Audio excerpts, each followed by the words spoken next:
तो दोस्तों, आज की कहानी में मैं आपको बताने वाला हूँ निराशा से कैसे बच सकते हैं। दोस्तों, अगर आपको ये कहानी पसंद आई तो कहानी को लाइक और अपने प्यारे प्यारे दोस्तों को शेयर ज़रूर कीजिएगा। तो दोस्तों, एक समय की बात है, एक लड़का घर परिवार और धन संबंधी समस्याओं से लड़ते लड़ते थक गया था। उसकी उम्र ज़्यादा नहीं थी, लेकिन वह रोज़ रोज़ के विवादों से तंग हो गया था। एक दिन हिम्मत हार कर वह आत्महत्या करने के लिए निकल पड़ा। चलते चलते एक जंगल में पहुंच गया। जंगल में काफ़ी दूर चलने के बाद भी उनका मन शांत नहीं हुआ।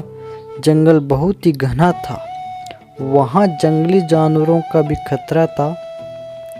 तभी उसे एक छोटी सी झोंपड़ी दिखाई दी। लड़के ने सोचा कि इस घने जंगल में झोंपड़ी बनाकर कौन रह रहा है। अपनी जिज्ञासा शांत करने के लिए वह लड़का झोंपड़ी की ओर बढ़ने लगा। झोंपड़ी के पास पहुंचा तो उसे एक संत दिखाई दिए। संत ध्यान की मुद्रा में बैठे थे और उनके चेहरे पे शांति और प्रसन्नता दिखाई दे रही थी। लड़का संत के पास ही बैठ गया। संत ने लड़के को देखा तो उनका परिचय पूछा।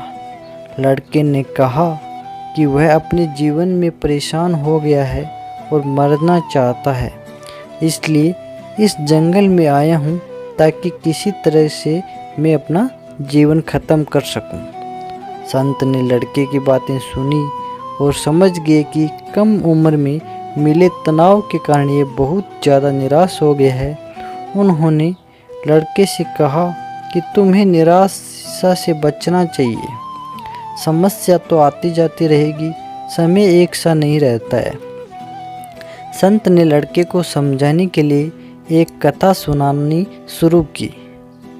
संत बोले, एक छोटे बच्चे ने एक दिन अपने घर में बांस का और एक कैक्टस का पौधा अपने घर के आंगन में लगाया। उसका बागवानी का नया नया शौक था। बच्चा रोज़ दोनों पौधों की एक समान देखभाल करने लगा। रोज़ सुबह शाम पानी देता, धूप छाँव में पौधे का ध्यान रखता। काफ़ी समय बीतने के बाद कैक्टस का पौधा तो पनप गया, लेकिन बांस के पौधे में कोई बदलाव नहीं दिख रहा था।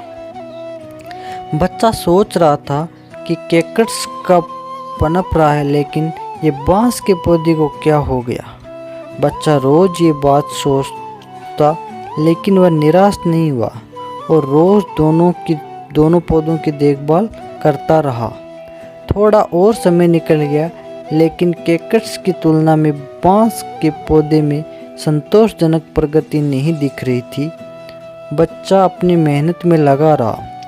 कुछ समय के बाद एक दिन बांस के पौधे को पनप गया और कुछ ही दिनों में बांस का पौधा कैक्टस से भी बड़ा हो गया।